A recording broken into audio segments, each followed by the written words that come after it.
De este ciclo lectivo 2023, ustedes han llevado adelante un análisis de la evolución del mercado de trabajo, de las adicciones y de la adolescencia. Sería bueno que pudieran comentar cuál es el lapso de tiempo, cuándo comenzó el análisis que ustedes hicieron, en qué momento de la historia de la humanidad y hasta qué momento se extendió. Y la pregunta te la hago, Tiziano. Comienza desde 1760 en la primera revolución industrial y termina en 1989 con la caída del muro de Berlín. ¿Era así la etapa o llega hasta nuestros días? Hasta nuestros días. Sí, perfecto. Perfecto. Toda la etapa completa llega hasta nuestros días. Bien, perfecto. La dividimos en fases que difieren un poco de la historia tradicional porque nosotros nos basamos en fenómenos económicos y en mutaciones económicas. ¿Podrías contarnos cuáles fueron las cuatro etapas? Y una cosa que les voy a pedir, que antes de hablar por primera vez digan quién son, cómo se llaman. ¿Sí? Sí, levanta el tono de voz porque si no, no te toma el... ¿Cuáles son las cuatro etapas que nosotros diferenciamos en nuestro análisis? La primera es desde la primera revolución industrial hasta la segunda. La segunda es, bueno, de la segunda revolución hasta 1930. La tercera desde 1930 hasta 1989 y la última desde 1989 hasta la actualidad. Bien, perfecto.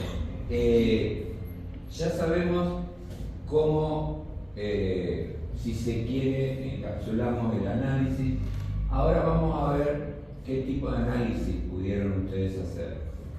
Vamos a la primera etapa. La primera etapa coincide con este periodo que vos definiste, que es 1750-1850. Varios de ustedes han dicho hasta el momento que corresponde históricamente con la primera revolución industrial.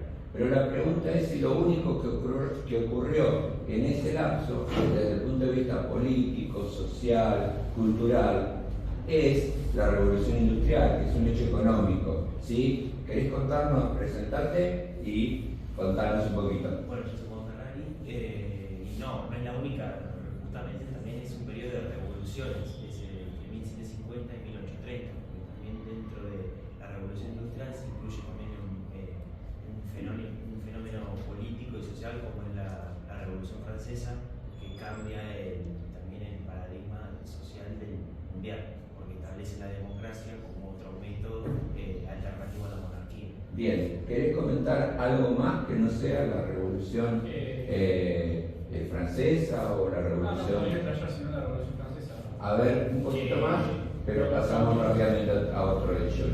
Uno de los cambios es que pasa del mundo feudal a la burguesía y el proletariado. Bien, perfecto. ¿Querés agregar algún otro hecho importante, cultural, social? ¿Hay una mutación de la división de la sociedad en esta etapa? ¿Cambia la forma de dividir la sociedad? ¿Cómo se dividía hasta acá y cómo se divide ahora? Pasa de haber esclavos, que se elimina con su esclavitud y pasa a servidumbre, por ejemplo, en la forma de trabajo. ¿No te presentaste? Claro, para quién sos. Soy Victorio, ¿me puedes repetir la pregunta? La pregunta es, ¿qué cambios en lo social se producen en esta época? En 1750 a 1850. Bueno, el cambio social, que también fue económico, fue que la gente pasó del campo a vivir en la ciudad. Al generarse la primera revolución industrial, nacen las fábricas y tras que, por ejemplo, había bajo la forma de denominación de la teoría de la subsistencia, vivían con lo justo y necesario para vivir y vivían en las afueras de las ciudades, y el contexto social era que era una diferencia muy pronunciada entre los dueños de las fábricas y los trabajadores. ¿Hay algún otro cambio en lo social que quieras comentar? Había mucha explotación laboral. ¿Quién sos? Inés soy. Inés, ¿y qué apellido Bueno, sos, Inés? Inés. Porque Victoria no dijo qué apellido es. Bien. Eso, muy bien. Al abrir muchas industrias, explotaban a la gente y les hacían trabajar muchas horas con pocos salarios y nada, eso hacía que después procediera a la depresión o a otros problemas. Bien, ahora vamos a profundizar un poquitito más el mercado de trabajo dentro de esta época. ¿Alguno de los integrantes del panel quisiera hacer algún comentario respecto de las modificaciones sociales? Sí.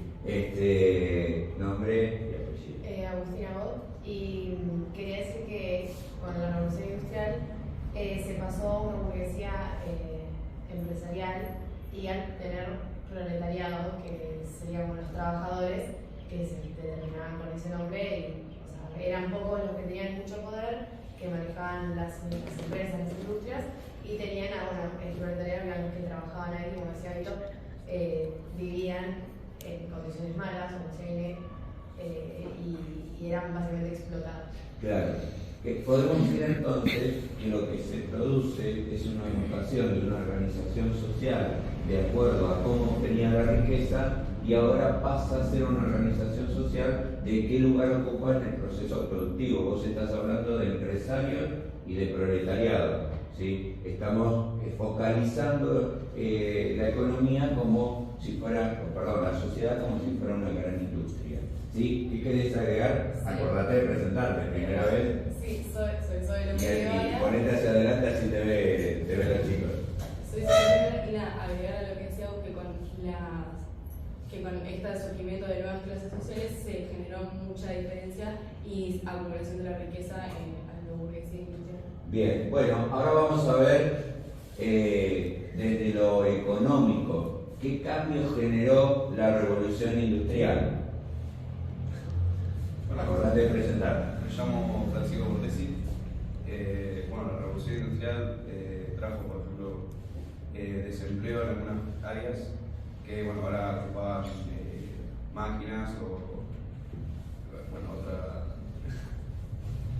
Pero también, por ejemplo, trajo nuevos empleos, como el mantenimiento o operación de nueva maquinaria como el ferrocarril o otros temas. Vos traes a este ámbito dos cosas que son muy importantes. Primero, hablar del desempleo, ¿sí? Y la pregunta que nos hacemos es cuáles son los distintos tipos de desempleo que en esta etapa se consideran que existen y por qué se producen.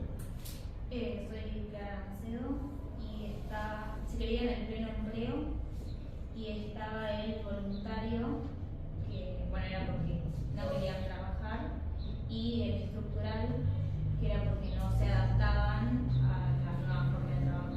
Bien, perfecto. Y él comentó hace un momento, ¿sí?, que la incorporación de la maquinaria generaba que el individuo, ¿qué tendría que hacer o qué debería hacer para poder manejar esa máquina ahora? Porque viene del campo, ¿no? Especializarse. Dos cosas que surgen de las dos frases que utilizó acá el compañero, ¿no es cierto? Desempleo y especialización. Bien, en cuanto a jornada de trabajo, se plantea esta dicotomía de competir contra la máquina, porque es el hombre o la máquina, ¿verdad? Situación que se va a afianzar en la etapa siguiente, se va a acrecentar, se va a profundizar esa competencia entre el hombre y la máquina. Pero la pregunta que nos hacemos es, para poder competir con la máquina, ¿a qué apelaba el trabajador? ¿Sí? ¿Cómo hacía para no ser suplantado por una máquina? Además de capacitarse para manejar a la máquina y no que la máquina lo manejase a él. ¿Querés contarnos? Soy Josefina Cormier y los trabajadores necesitaban, en esta época los empresarios demandaban fuerza psicofísica para manejar estas máquinas, y también estaban las mujeres y los niños. Ahora vamos a trabajar un poquito con mujeres y niños, pero la pregunta es, para que nadie me ocupe el lugar, ¿qué hago? ¿Trabajo qué? Más. Trabajo muchas horas. Y la pregunta que nos hacemos es, ¿las jornadas laborales eran cortas, largas o muy largas? Eran muy largas. ¿Y quedaba tiempo para el ocio? No quedaba tiempo para el ocio. ¿Y cómo se transmite esa situación, esa vivencia del individuo hacia su situación personal? Hay que entender que en esta época no se puede analizar la situación personal del individuo, la psique del individuo, porque ¿qué no existía? La psicología. ¿Sí? Entonces, vamos a intuir, porque no tenemos una ciencia que lo haya analizado, que el individuo, después de largas jornadas de trabajo, después de haber sido echado del campo, de la naturaleza, del cielo abierto, de la vida sin problemas, ¿sí? Empujado a un lugar hostil que le es totalmente adverso, que vive en condiciones infrahumanas, ¿cómo va a reaccionar? ¿Qué puede sentir? Quería decir algo. Sí, que ante la frustración de esta situación solían recurrir a las adicciones a las drogas duras, y en muchos casos hasta el propio empleador se las proveía, y también que no se llama concepto de cine buena semana, porque el concepto de salud era estar vivo o estar muerto, y que es una de las épocas con la tasa de suicidio más alta de la historia.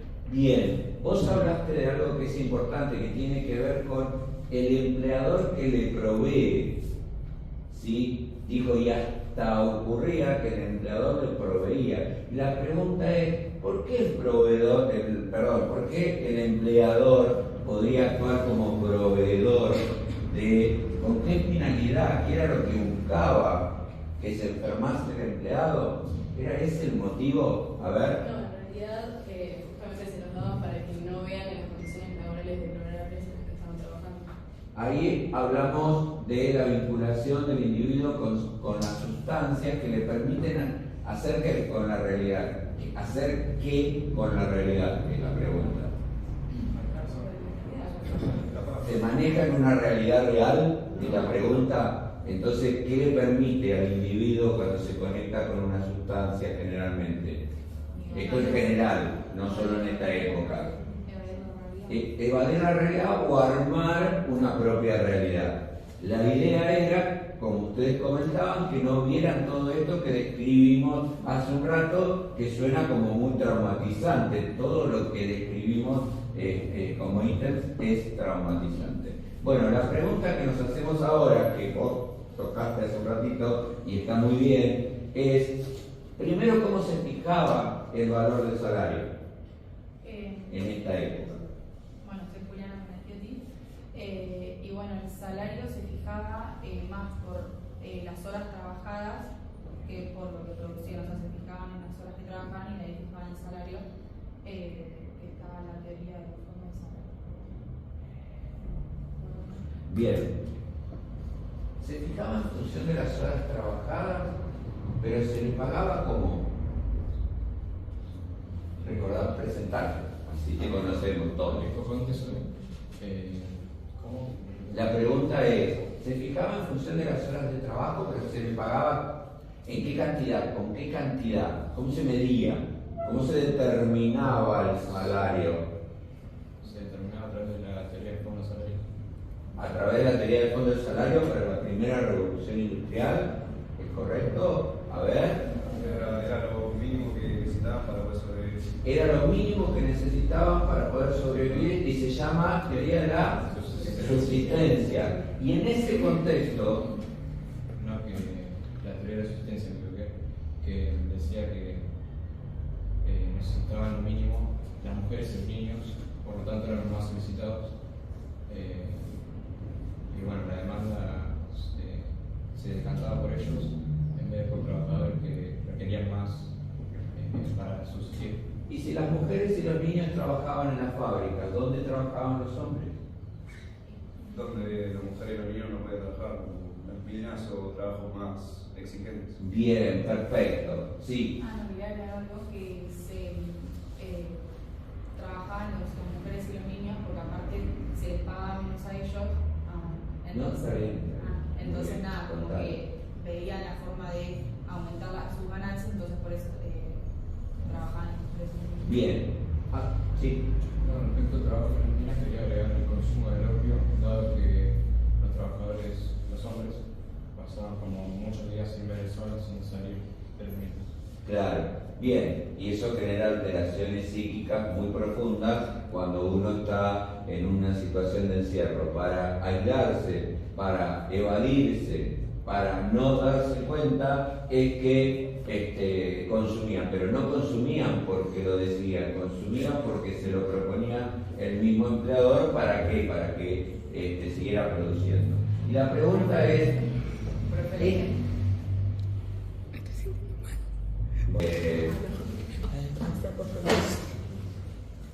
durante este periodo hay una evolución en las ideas económicas. Ya hemos analizado el mercado de trabajo en particular, pero hay una evolución de las ideas en general.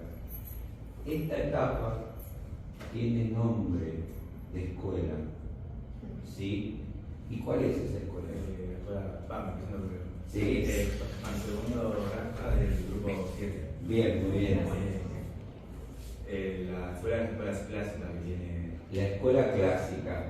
Si tuvieras que contarle a tu familia cuáles son los lineamientos generales de la escuela clásica, nombrá 2 o 3 y después los chicos van a seguir completando. Realmente, es una escuela que tiene muchos exponentes, ¿sí? Entre los principales lineamientos está, bueno, creo que lo mencioné en el momento del primer empleo, sí. La cuestión de que es el valor del bien era el costo más el valor que le agregaba al trabajador. Sí. Y ya, como decía, había como diferentes, no subteorías, pero exponentes, ¿no? Ricardo, Mill, que cada uno tenía diferentes visiones sobre, por ejemplo, cómo se producía la riqueza. Por ejemplo, Ricardo planteaba las ventajas comparativas, que hay tierras que producen más que otras, y a partir de ahí se ve la teoría del comercio internacional, y cómo los países, las regiones que comercian entre sí para producir beneficio. Bien, ¿algún otro elemento que ustedes recuerden que aportó la escuela clásica como innovador? Yo me acuerdo que sostenía que el gobierno no tenía que meterse en cuanto al mercado en sí. Porque todo lo regulaba, ¿qué cosa? ¿El libre juego de qué? De la demanda y la oferta. De la demanda y la oferta. ¿Querías decir algo? Así que por ejemplo, se preocupaban por el aumento de la población. Bueno, Tomás Mantus, que decía que la población estaba creciendo mucho más rápido que la producción. ¿Y para eso qué había que hacer? ¿Aumentar la producción o limitar la población? Proponía ideas para limitar el aumento de la población. Bien, perfecto. ¿Vos querías decir algo? No, sí, que si bien hay la escuela clásica y los 3 principales son el libre mercado, también está Karl Marx, que también lo que proponía era un socialismo utópico, que comienza en la teoría del comunismo. ¿Es utópico o es científico? Es científico, dale. Si no, se levanta Tomás Moro de la tumba y te dan una cachetada. No te preocupes. Se entendió lo que quisiste decir, pero como después esto puede ser usado por otros, vamos a dejarle el concepto claro. No, dale. Lo que proponía es que los trabajadores tenían que quedar con la ganancia de su trabajo. Claro, con el producido de su trabajo. Claro. ¿Y quién se quedaba con una parte del producido del trabajo del trabajador? ¿Cómo repetir? ¿Qué individuo maléfico, maldito para Marx, ¿sí? se quedaba con una parte de ese sacrificio del trabajador representado en dinero, ¿no? Los grandes empresarios. Los grandes empresarios. ¿Y cómo había que dejar que eso creciera? ¿Había que combatirlo? ¿De qué manera? Había que combatir a los cerdos. A los cerdos capitalistas. ¿Y cómo combatís a los cerdos? ¿Le quitas la comida? No, tenían mucho más la unión de los obreros y que los medios de producción sean, los factores productivos de bien común. ¿Y cómo se llama eso? No, esto de recuperar esto que le corresponde y de qué manera había que hacerlo. La lucha de clases. La lucha de clases. Y esa lucha tenía que ser dialogada, empática, dependía de, o cruel. Dependía de, o sea, de cada exponente del comunismo, pero Marx lo que proponía era que los empresarios, los obreros se unían en sindicatos, como dijo Victorio, y a partir de ahí negociaban con los empresarios su salario de la negociación colectiva. Bien, pero para arrebatarle eso que se quedaba el cerdo capitalista indebidamente, ¿iba y le palmeaba la espalda o lo hacía a través de una revolución? A través de una revolución, por eso se llama revolución del proletariado. Y es cierto, y te adelantaste porque lo iba a preguntar, si se produce algún cambio en la forma de determinar el salario de la mano de Marx, y vos dijiste que aparece una nueva teoría que se llama la teoría de la negociación colectiva, en donde, como vos dijiste, los trabajadores le ceden su poder a los sindicatos para que negocien las remuneraciones. Eso tiene de bueno que se acomodan los niveles de poder, tiene de malo que ¿qué? Que toma la fuerza psicofísica como un bien homogéneo cuando llega. Exactamente, homogeneiza a la fuerza de trabajo cuando en realidad cada uno es una individualidad. ¿Se entendió? ¿Algún otro comentario? Si no, nos vamos a la etapa siguiente porque ya hemos hablado bastante de esto. Dale, amigo. También genera desempleo porque fijaba un salario mínimo. Bien, y también genera desempleo porque ese salario mínimo estaba por encima de qué salario? Del equilibrio. Del equilibrio, como habíamos visto, cuando el salario que se fija está por encima del salario de equilibrio, hay desempleo. La cantidad ofrecida de trabajo, que lo ofrece ¿quién? ¿Quién ofrece el trabajo? No el empleo, el trabajo. El trabajador, la familia, ¿no es cierto? Cuando la cantidad ofrecida, es decir, la cantidad de individuos que quieren trabajar es mayor que la cantidad demandada, ¿quién demanda trabajo? Las empresas. Si se produce desempleo porque va a haber muchos individuos que no van a lograr ser empleados. ¿Se entendió? ¿Alguna pregunta? ¿Algún comentario? Dale, amigo. Quería aclarar que me parece que no se dijeron las características principales de la escuela clásica. Y yo no sé si te presentaste. Sí, sí. ¿Te presentaste? Presentate de nuevo. Bueno, Alejo pronto. Dale, Alejo, dale. Bueno, vos dijiste el juego del libre mercado. Sí. Eso Adam Smith lo había, en una de sus obras lo había presentado como la mano invisible. Sí, Miguel, muy bien. Bueno, también la propiedad privada era los dueños del medio de producción. Sí. Y promovía la competencia. Perfecto. La etapa que sigue corresponde a qué periodo temporal, la segunda etapa. ¿Va desde qué momento temporal, cronológico, a qué momento? De 1850 a 1929. De 1850 a 1929. Se dice que coincide con un fenómeno importante a nivel mundial, un fenómeno que tiene mucho contenido económico. ¿Cuál es? No, la crisis del 30 es el final, pero si nosotros tuviéramos que ir a esta etapa, que no es la que estamos mostrando, sino la anterior, eso muy bien, deberíamos hablar de qué. Ahí está en pantalla, de la segunda revolución industrial. La pregunta que nos hacemos es, ¿qué diferenció a la segunda revolución industrial de la primera? Bueno, en la primera era todo mecanizado, si bien se empezaron a especializar, en la segunda era automatizado. Bien. Entonces era cada vez más difícil competir contra. Bien. ¿Qué otros grandes cambios ha habido? Porque un cambio importante en la etapa anterior es que aparece la máquina a vapor, pero ahora tiene que ver con las telecomunicaciones, que aparecieron los teléfonos, las radios, y bueno, también en esta etapa se empezó a utilizar más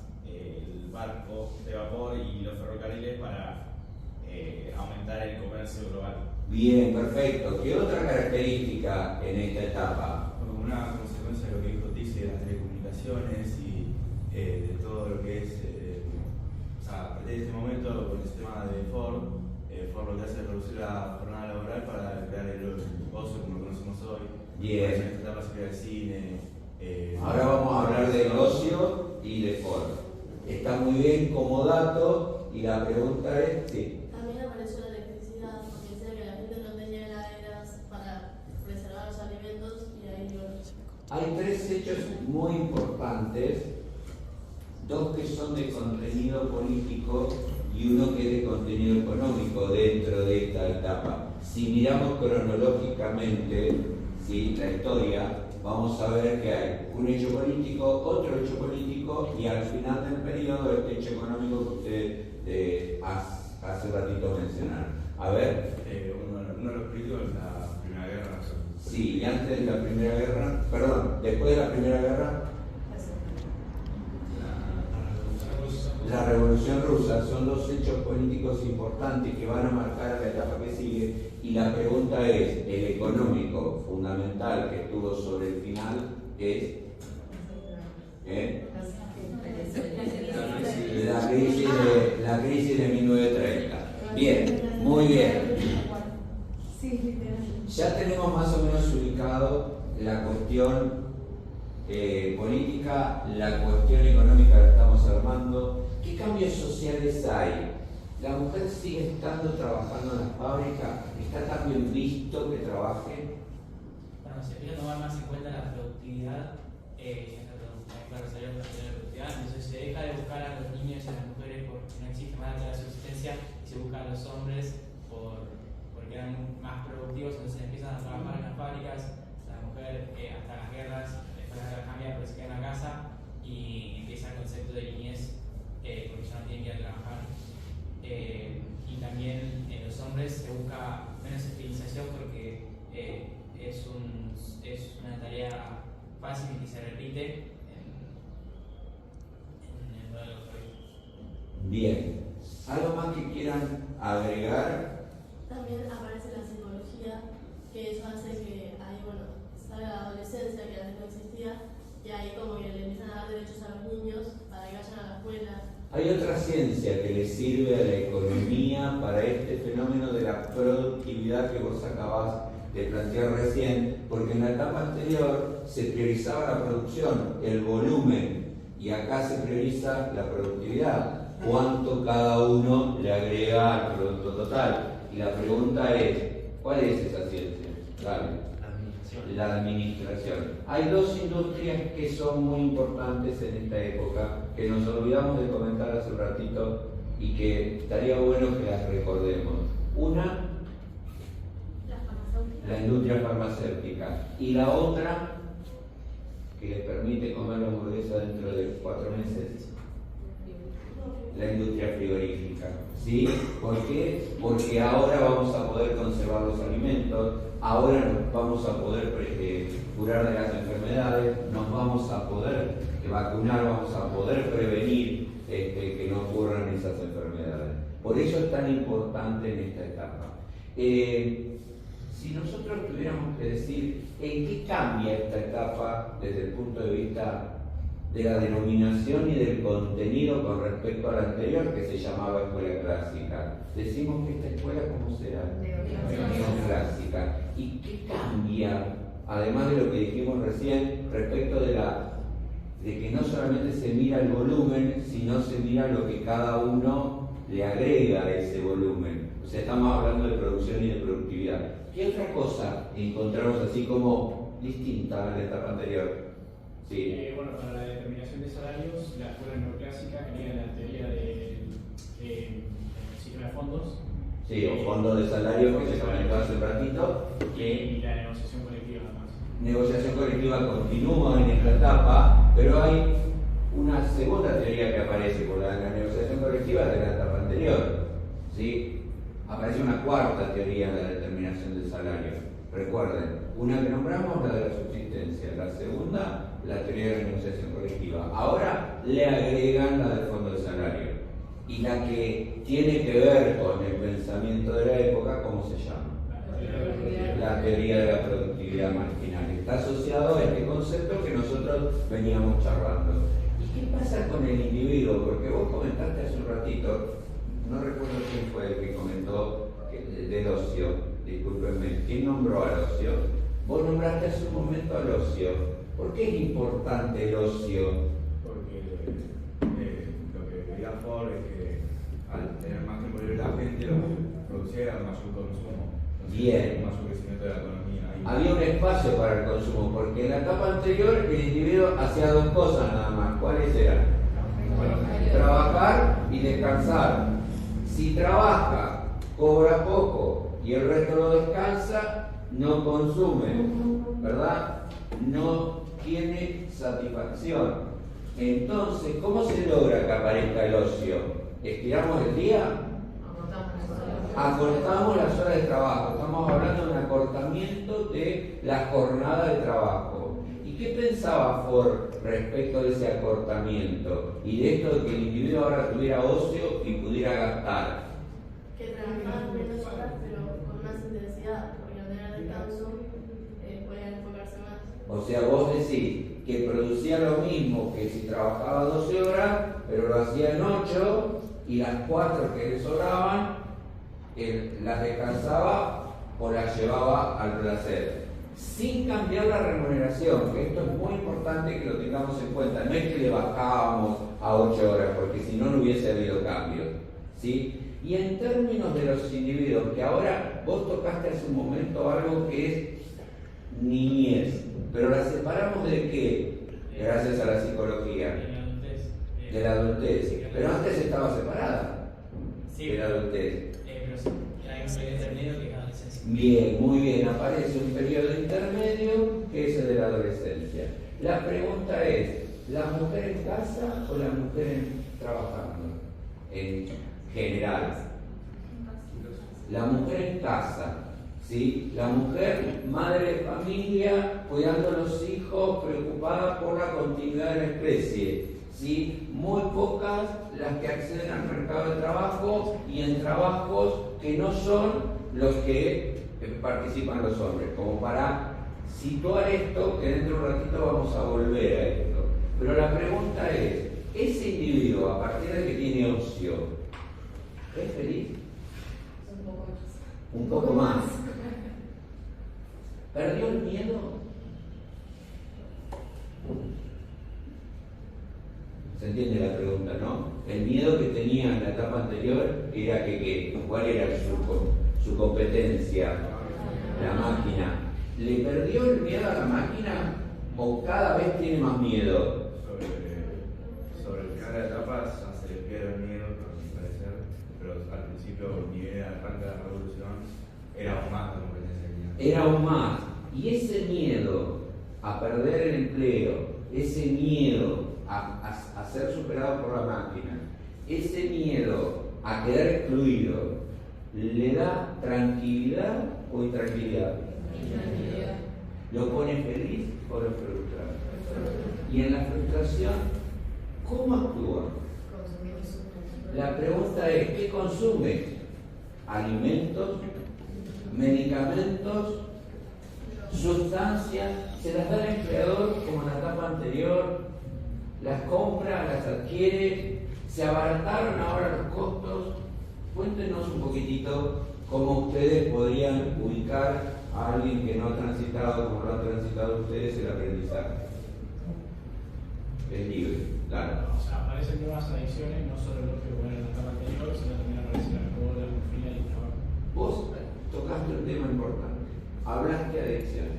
Cualquier vinculación de un individuo con una sustancia, y hablemos de sustancia como algo que está ahí, no solamente lo que se inyecta, lo que se inhala o lo que se bebe, ¿sí? ¿Por qué? Porque hay otros elementos que también son sustancias dentro del concepto de adicción.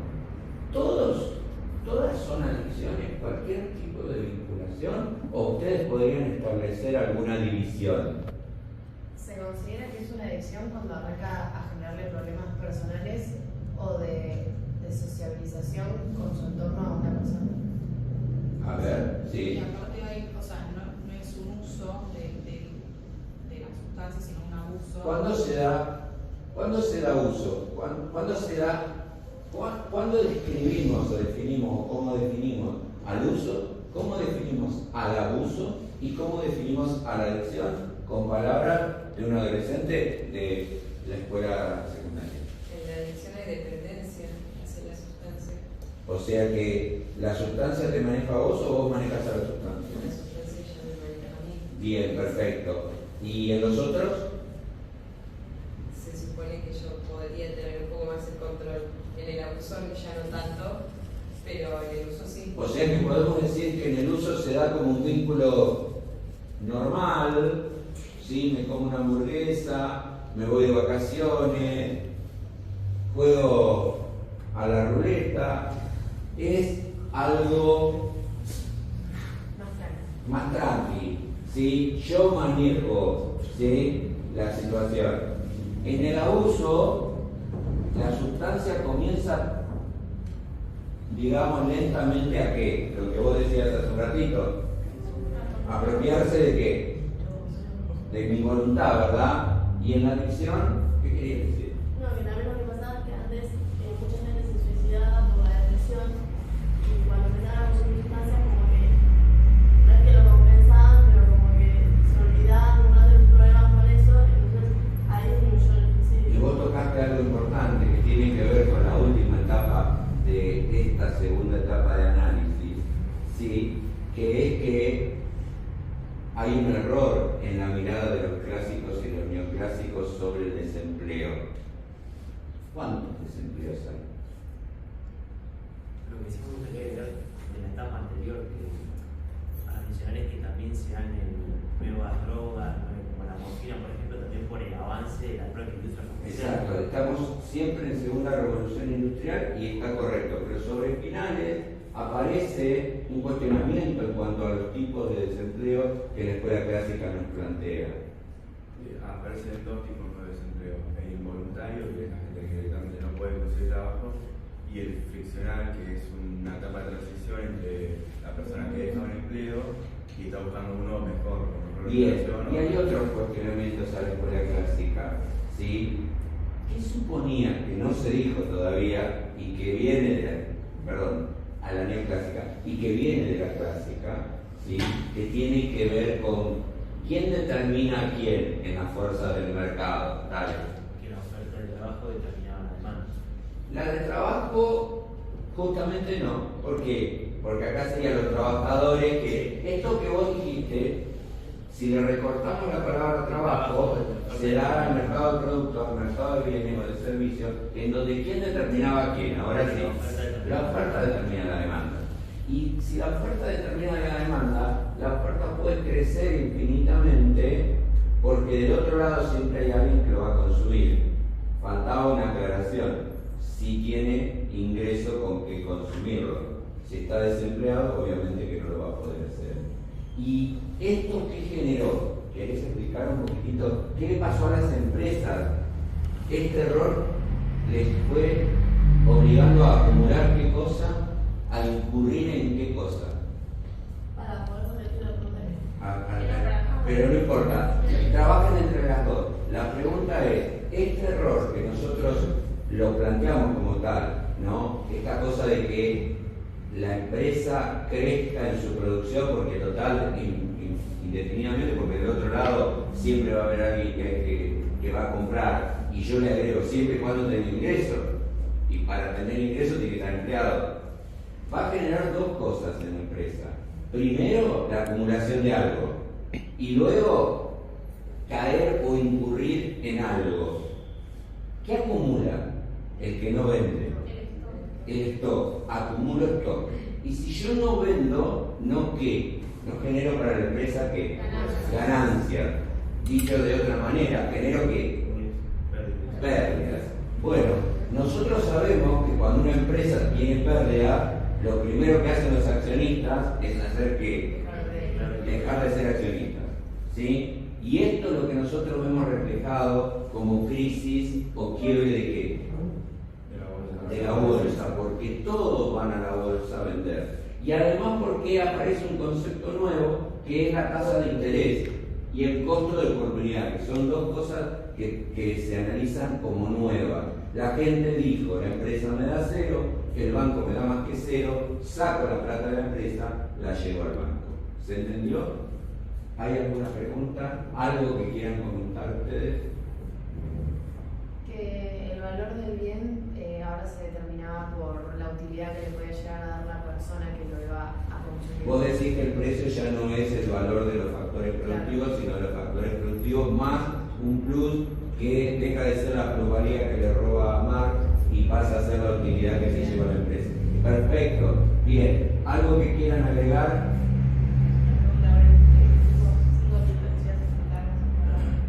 ¿Perdón?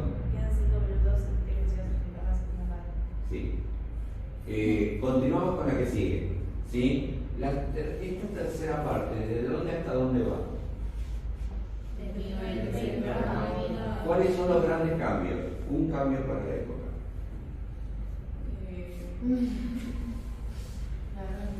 Sí. Puede ser político, social, económico, lo que fuese. Uno. La Segunda Guerra. Segunda Guerra. Otro. Algo que pertenezca a la época. La mayor flexibilidad laboral. Mayor flexibilidad laboral, porque se va acortando la jornada laboral. Bien, ¿querés decir algo? La Guerra Fría. La caída del muro. El monetarismo. El monetarismo como teoría económica que explica la crisis. El keynesianismo como teoría económica que explica la crisis. Bueno, que usaban el gasto público para combatir el desempleo. La intervención del Estado dentro de la economía. La crisis del petróleo del mundo árabe. La guerra de Corea y Vietnam en el marco de la Guerra Fría. Dentro de un rato vengo a buscar otra ahí. La división del mundo en dos polos, capitalismo y socialismo. Bien. Vale, bueno, con Guerra Fría, pero bueno. Dentro de un rato vengo a buscar otra. Otra. Desarrollo de las telecomunicaciones. El mayor desarrollo, ¿no? Y sobre el final un fenómeno que es el de la... No. Sí, el de la digitalización. ¿Cómo evoluciona el mundo del trabajo para las mujeres y para los niños?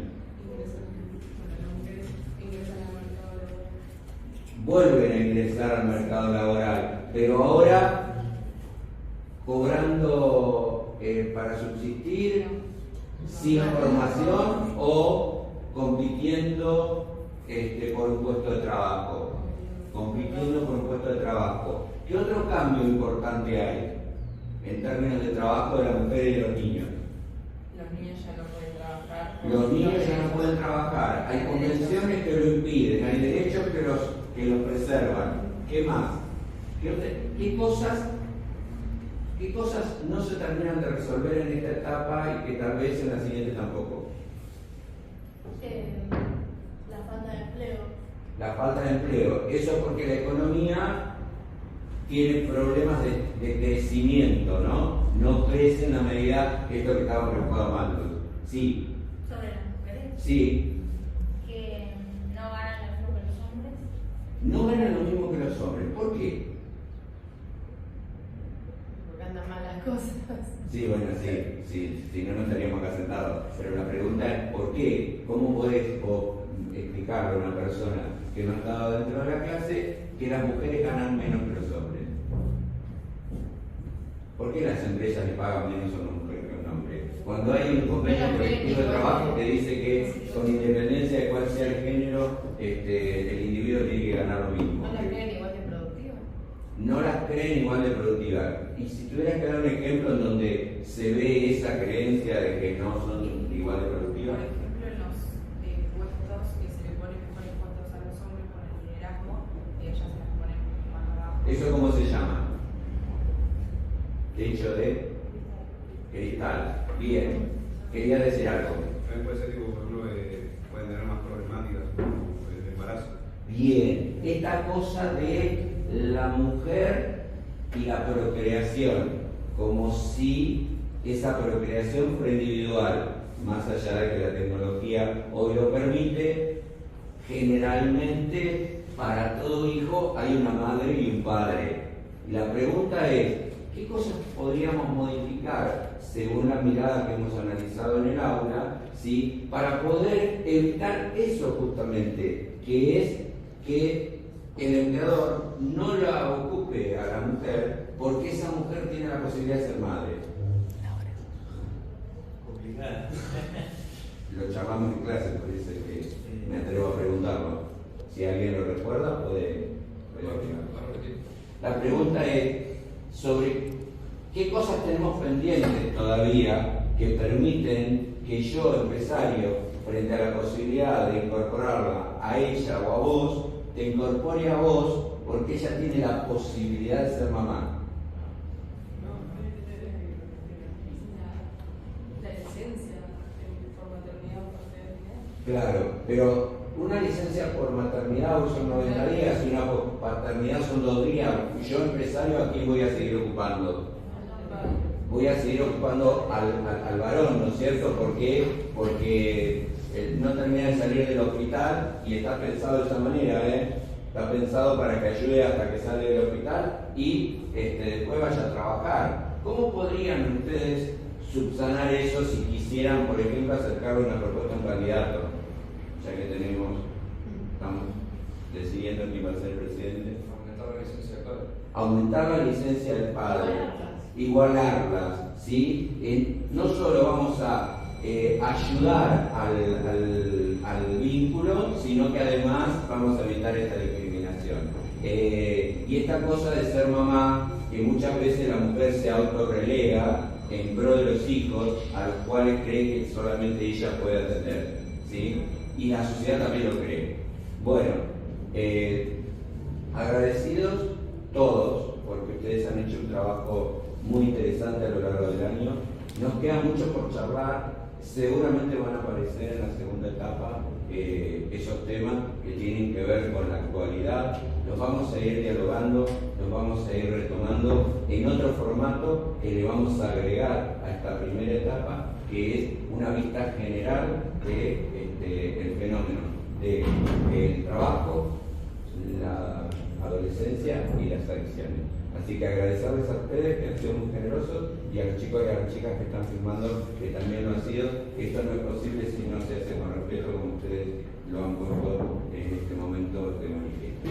Así que muchísimas gracias y terminamos la grabación.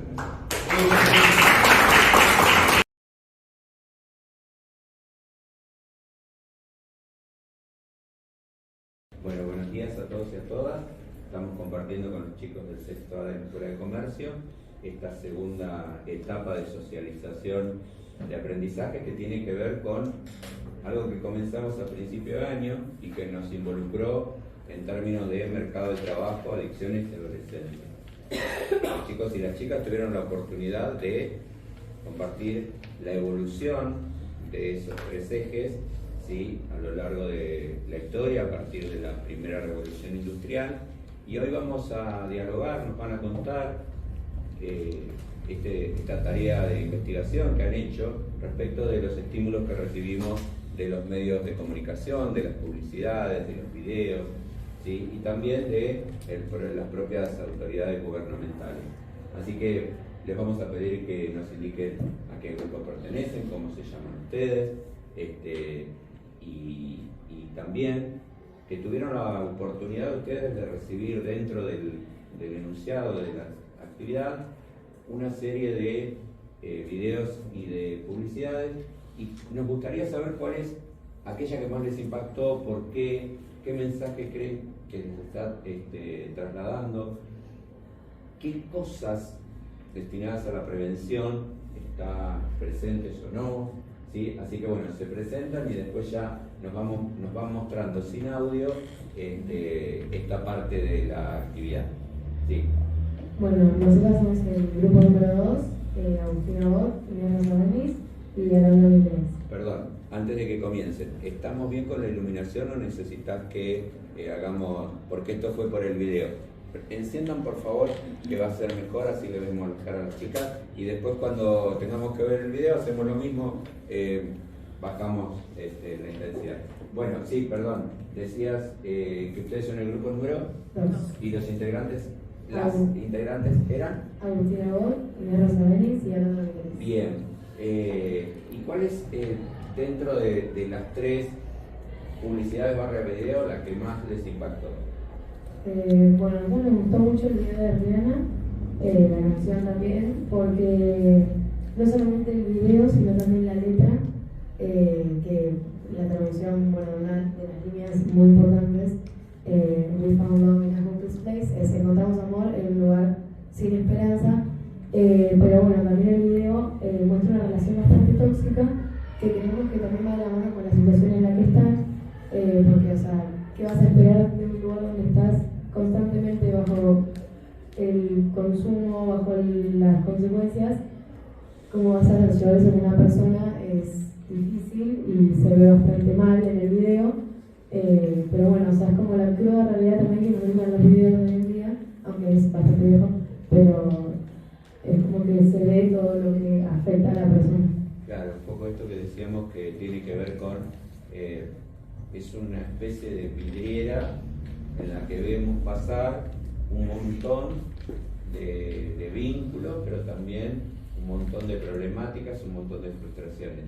Sí, además este video se basa más en el consumo de drogas, entonces muestra como la relación de ellos como que se ve afectada porque como que les hace pensar distinto o a tener actitudes que por ahí no las harían normalmente, entonces los hacen llevar a conflictos y cosas así.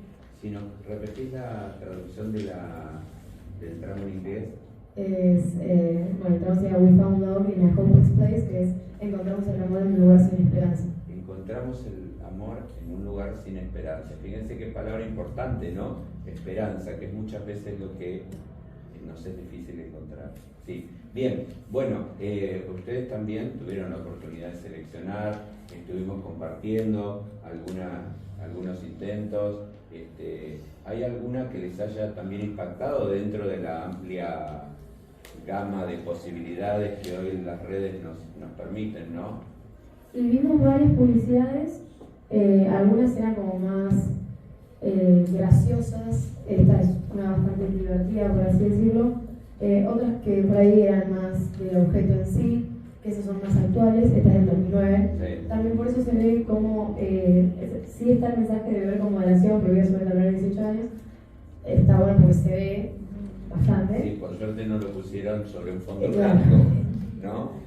Entonces se muestra como algo muy divertido, que eso es algo muy de antes, que por ahí ahora no es tan así. A ver, ¿qué es lo divertido de antes y qué es lo que ahora no es así? El chico, lo que muestra acá es que ese chico se da cuenta que está en una propaganda de Brahma y se lo va diciendo, porque dice, no, porque mirá que tenemos la cerveza con una espuma, que los logos, que las chicas que son re lindas, que la música, que la toma, todo le dice. Y dice, no, pará, no lo tomes, que si lo tomas se termina, le dice. Claro. Y es como que dice, bueno, ya está tan rica que la tomo. Claro, bien, muy bien. ¿Y qué otro mensaje es el que ustedes encontraron, además del que está escrito? ¿Hay alguno que tenga que ver con potenciarlo o con invitarlos a reflexionar? No importa. Y también que como que hoy en día es re normal salir y estar como normalizado como parte de la sociedad y tomar. O por ahí vos estás triste, bueno, tomás. Estás feliz, tomás. Claro, o sea, es como que acompaña a todo, ¿no? Claro, o Sí, sea, sí. lo para festejar algo, o porque estás triste y decís, bueno. Claro, ahogar penas. Está muy bien. Bueno, esa es la nueva realidad, porque vos describiste la realidad de esa época y la actual, además de esto, ¿no? De que estás feliz, bebo, estoy triste, bebo, estoy ansioso, bebo. O sea, también una de las marcas de las frases que tiene Quilmes, que es al final que dice el sabor del encuentro y que están todos en una joda gigantesca. Claro. Bueno, también eso está en el día de hoy. Claro, bueno, esta cosa de asociar el consumo de bebida con la felicidad, la libertad, el buen momento, el placer, ¿sí? Bien, bueno, ustedes también tuvieron la oportunidad de recibir dentro de la oferta que les hacía la actividad algunos mensajes de los medios masivos de comunicación y gubernamentales. ¿Hay alguno que les haya significado más que otro, que les haya impactado, les haya invitado a reflexionar más que otros? Bueno, los vimos todos, los que nos todos en la asignación, y por ahí el de la parte 1 de Telenoche Investiga es similar a la parte 2, pero sentimos que en la parte 1 por ahí tiene un enfoque más sobre cómo afectaba a las familias de los que estaban en rehabilitación, y eso fue como re fuerte por ahí, porque me imagino, o sea, Dios quiera que no, pero si llega a pasar, es como que digo, che, no sé, mi mamá, mi papá, mi hermana, o sea, es como algo muy fuerte que por suerte no me ha tocado vivir, pero lo veo por ahí también como es con confianza, me genera algo feo. Claro, además los padres decían como que, ¿cómo? O sea, ¿en qué momento pasó? Porque ellos no se lo esperan, ¿no? No me di cuenta, claro, pasó por delante mío y no me di cuenta. Como pensé que que también era... padres se sienten culpables, obviamente no, pero es como que ellos ni se enteraron hasta que tuvo que llegar a un límite extremo. Claro, muchas cosas de nuestros hijos pasan por delante nuestro sin darnos cuenta, y a veces ustedes llaman la atención en otros lugares o de otras maneras, ¿sí? Ahí hay un testimonio muy revelador, que es que en la escuela confundían la situación de una de las chicas que da su testimonio con que es adolescente. Eso habla bastante mal de la formación de los docentes, y además de esta cosa de naturalizar, ¿sí?, los llamados de atención que ustedes nos hacen, ¿no? Sí, o sea, siento que aunque esto es viejo, sí, hoy en día tampoco es como que esto que estamos haciendo nosotros, lo hacen todas las escuelas por ahí, y sobre todo las que por ahí están en unas condiciones más, sí están con formas normales, como que tienen otro círculo social, creo yo, y es como, creo que es muy importante que traten algo así, porque puede ser de las manos. Yo creo que también esto tiene que ver con que no es un tema de escuela, es un tema de personas. Me parece que ustedes son unas lindas personas y por eso estamos haciendo esto que estamos haciendo. Es que influye también cómo te relacionas con otras personas, porque si vos dejas que por ahí vos no querés hacer algo y te dicen, y vos con tal de quedar bien lo haces, obviamente no llegas a nada. Pero... Sí, de todas maneras, esto no intenta ser prescriptivo, acá no estamos buscando la fórmula de la felicidad sustituta, ni tampoco influir en las decisiones de ustedes, simplemente acercarles algo como para que lo tengan, y si les es importante lo pongan en la valija y se lo lleven. Esa es un poco la idea, ¿sí? Cada uno asume sus decisiones y las consecuencias de sus decisiones. No es intención modificarlo. Sí. No, lo que quería agregar que también los adolescentes se muestran distintos tanto con la familia como con su grupo de amigos. Por supuesto. Porque, a ver, en sí los padres dicen cómo pasó esto al frente mío, pero capaz que en la casa, no sé, hace todos los deberes, hace como que las cosas de la casa en sí. Es normal. Y afuera se desarrolla de la manera completamente distinta que decir como que desconozco a mi hijo. Sí. ¿Entendés? Exactamente. Entonces, nada, o descubro la otra parte de mi hijo o hija que no la conocía. Sí, es así. Pero eso tiene que ver también con el diálogo y con la confianza que se genera para ese diálogo. Bien, ustedes tuvieron la oportunidad también de elegir dentro de la libertad que les planteaba el trabajo otro mensaje, y me gustaría que lo describan un poco. Este es de acá de Argentina. No, es de Chile. Bueno, volvemos a lo mismo, ¿no? De lo que hablábamos hace un rato. ¿Estaremos haciendo las cosas bien como país? A mí me duele que ninguno de los candidatos nos haya hablado de esto, ¿sí? Nos hablaron mucho de lo que el otro hace mal, o va a hacer mal, o hizo mal, pero no nos hablaron de cómo vamos a estar cerca de cada uno de ustedes. Es que, o sea, cuando tuvimos que buscar algún video documental, los que aparecían principalmente no eran de Argentina y son bastante interesantes, concisos, llegan, están buenos. O sea, ¿Y este qué muestra? este muestra cómo pueden pasar de algo que están bien, que la están pasando bien, que están tranquilos, a todo lo opuesto. O sea, por ejemplo, esta persona queda totalmente sola, una chica te pasaste a sentirte súper bonita, pasás a tener cualquier tipo de accidente, te puedes sentir frágil. ¿Hay algún mensaje destinado a la prevención o a la ayuda al...? Sí, como dice ahí, dice cuidar tus límites. O sea, vos podés tomar, pero tenés que tener autocontrol sobre vos, porque si no pasa esto, que encima después no es que perjudicas, pero quieras o no, todo tu círculo también es una situación fea que te tiene que ver y ayudar en esta situación que no es muy buena. Sí, y hemos focalizado mucho, creo, porque tal vez es la que más cerca de ustedes está, el tema del alcohol, pero no nos debemos olvidar también de esto que se ha naturalizado, que tiene que ver con el consumo de medicamentos de manera totalmente libertaria, si se quiere, porque es otro de los flagelos, ¿no? La mezcla que hacemos, la disponibilidad que tenemos, al menos en Argentina, referido a poder comprar medicamentos sin receta, algunos de ellos, y tenerlos como en una especie de bitácora o de botiquín en nuestra casa. Y esta cosa de que no puedo resolver la realidad, que no puedo transitar la realidad, y que me ayudo con un medicamento del cual voy dependiendo cada vez más. Entonces cada vez más tengo que aumentar la dosis, sin ningún tipo de control, sin ningún tipo de acompañamiento, ¿no? Y lo que significa para la familia, para los que están, para los que acompañan, ¿no? Toda esa situación.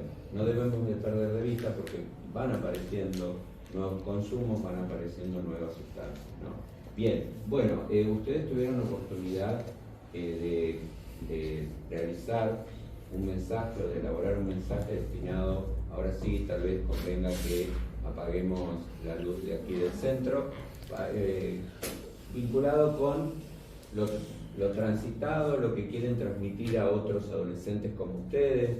Bueno, ¿quieren que lo veamos y después lo cuentan? ¿Quieren contarlo y después lo vemos? ¿Qué quieren hacer? Vamos a un pequeño contexto. Sí. Bueno, como vemos es un noticiero que hicimos nosotras. Bueno, Alo e Ine son las que hacen como la presentación del programa. Del noticiero. Claro, y después me llaman a mí a entrevistarme porque soy como una persona que pasé por la etapa de la adicción al juego y que la estoy superando. Bien, muy bien. Me encanta que toquen el juego que están de actualidad.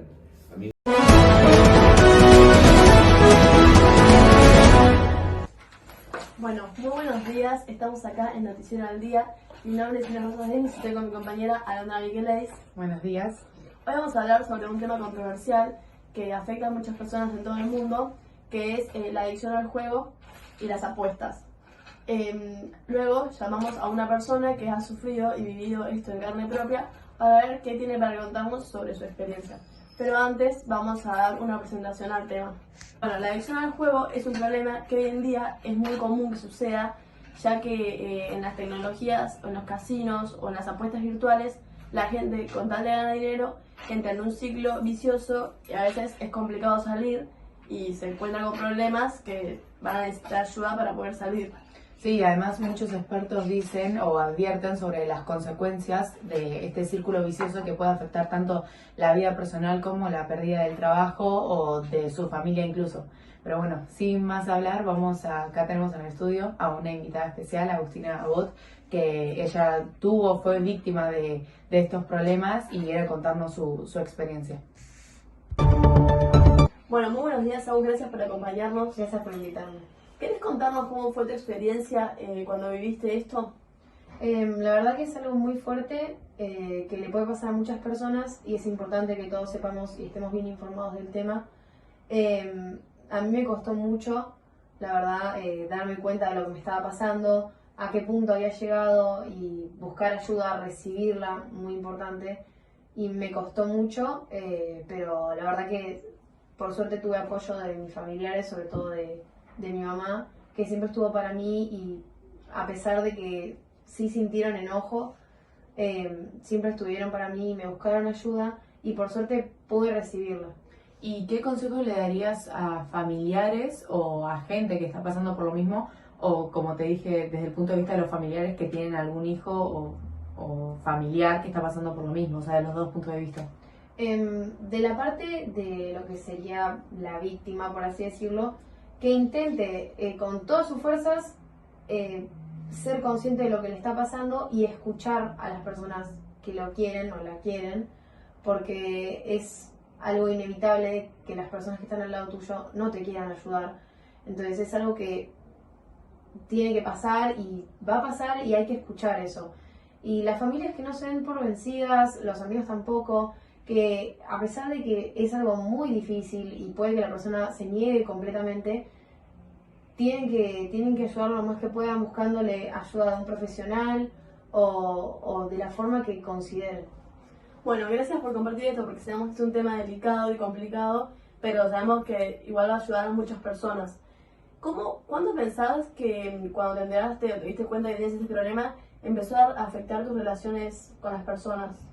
Deterioró mucho mis amistades, mis vínculos familiares, aunque siempre estuvieron para mí, no era lo mismo y recién ahora que estoy recibiendo todo tipo de ayuda y la estoy recibiendo bien, puedo volver a vincularme de nuevo normalmente con mis amigos, mi familia y todos. ¿Y qué desafíos pasaste en tu proceso de recuperación? La verdad que aceptarlo al 100% es el desafío mayor, porque hasta que no se puede aceptar que uno tiene un problema es muy difícil tomar esa ayuda que todos nos están brindando. Bueno, muchas gracias por venir y por acompañarnos. Esperemos que esto le ayude a muchas personas que por ahí no se animan. Bueno, y ahora sí seguimos con noticias actualizadas. Bueno, luego de la entrevista que tuvimos, queremos darle las gracias a Agustina, ya que sabemos que este es un tema bastante delicado y complicado de animarse a hablarlo. Pero le agradecemos porque sabemos que esto puede ayudar a muchas personas que están pasando por lo mismo y tal vez no se animan a contarlo. Sí, la comunicación siempre tiene que ser abierta y con paciencia para aquellos que tienen el problema o sus familiares que no sepan cómo ayudarlos. Así que ahora les vamos a dejar el número, que es súper importante que siempre lo tengan por emergencia o por si necesitan ayudar a algún o que se amigo. animen a buscar ayuda porque siempre hay gente que los va a poder ayudar. Así que bueno, muchas gracias. Nos vemos mañana. Bueno, ¿qué significó hacer esta actividad, esta en particular y toda en general? Si pudieran compartir también esto con el miembro de la familia que mira, bueno, ya para ir cerrando, ¿no? Muy bien, te traes la silla, me encanta. Sí. Bueno, yo personalmente esto lo hablé con mi mamá y desde su experiencia me contó que ella tiene una amiga que pasó por esta adicción y que todas las pertenencias, la escritura de la casa, del auto, todo eso se los tuvo que dejar algún familiar de confianza por el tema de que a veces le agarraba la desesperación o como que sí, la desesperación de que o estaba pasando algo mal en su vida o algo así, necesitaba jugar y le decía a esta amiga, cuidame estas cosas porque a mí me agarras sin control y yo voy al casino y, o sea, doy todo. Entonces es re loco, ¿me entendés? Que una persona pase por eso y que pueda venir hasta su casa. Sí, por ahí de esto no se suele hablar tanto, porque es muy común hoy en día, pero tal vez la gente juega y por ahí como lo ve normal y tiene que llegar a un extremo que, como dice Alok, vendió todo, se da cuenta que no sé, ya es otro límite y ahí es cuando se da cuenta pero nada, es como que hay que aprender a darse cuenta antes cuando te genera la necesidad de hacer eso, más que por... Y fíjate que volvemos a algo que nos invitaban a reflexionar esos dos videos que vimos sobre la mirada biológica y la mirada sociológica, que además de tener que ver esto con el vínculo que establece el individuo con la sustancia, pues la sustancia está, el tema no me viene a golpear la puerta, soy yo el que establezco el vínculo. Esta cosa de que hay sustancias que están normalizadas, como vos dijiste, bien vistas, socialmente aceptadas, y otras que no, ¿sí? Y esta es una que está socialmente aceptada, ¿sí? Entonces parecería como que hay sustancias buenas y sustancias malas. Y te interrumpí porque vos querías decir algo. Sí, no, por ahí que esto capaz no es la adicción al juego, porque mi abuela lo tiene bastante controlado, pero sí es una persona que le encanta ir al casino, le encanta jugar al bingo, como toda abuela, pero ella sabe que siempre dice, yo si voy con tanta plata es para perderla, nunca decir, bueno, la pierdo pero juego más, o no sé, no me alcanzó en el momento y juego más. No, si va es con eso y punto. Lo usa para divertirse, lo usa como un consumo moderado de la conciencia. Es un uso. Ella maneja la sustancia, ¿sí? La sustancia no la maneja ella. Bueno, agradecerles porque verdaderamente está muy bueno el mensaje, está muy lindo. Han manejado varias cuestiones, han puesto al pie de pantalla lo que querían que el otro puntualizara y han hecho un muy buen trabajo de investigación, así que felicitaciones.